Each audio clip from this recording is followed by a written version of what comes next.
নমস্কার, সবাই কেমন আছেন? আমি সুপ্রিয়া নালিকুলের ছোট্ট একটা গ্রাম থেকে ভিডিও করছি। প্রতিদিনের মতোই এই দিনটাও আমি ছাদ পরিষ্কার করতে উঠেছিলাম বিকালবেলা।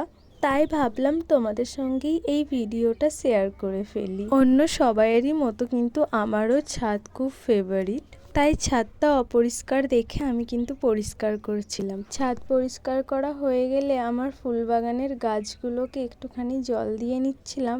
আর জানোই তো সবাই, এই কদিন এত গরম, এত রোদ, মাটি শুকিয়ে যাচ্ছে, তাই গাছগুলোও শুকিয়ে যাচ্ছে। তাই এই গরমকালে প্রতিদিনই এটা আমার একটা ডিউটির মধ্যে পড়ে, যাতে গাছগুলো একটু সতেজ থাকে আর প্রাণবন্ত।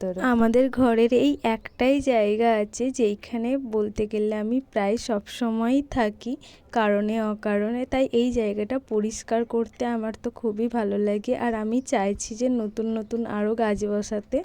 আর তোমরা যারা ছাদ বাগান প্রেমী তারা প্লিজ আমাকে সাজেস্ট করো যে কোন কোন গাছ বসালে ছাদটাকে আরও সুন্দর দেখতে লাগে। আমার মা তো এই ড্রাগন গাছগুলো বসিয়ে দিয়েছে। প্রায় প্রত্যেকটা ট্রেতেই আমার মা ড্রাগন গাছ বসেছে, যেটা তো আমার খুবই ভালো লেগেছে, কারণ আমার মাও আস্তে আস্তে ছাদ প্রেমী হয়ে উঠছে।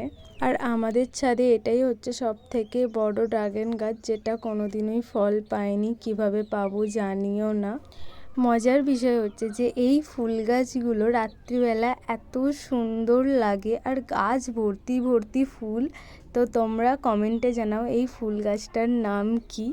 তোমরা চাইলে কিন্তু এর পরের ভিডিওতে তোমাদের নাম নিয়ে কমেন্ট পড়বো। আজকের জন্য টাটা, রাধে রাধে।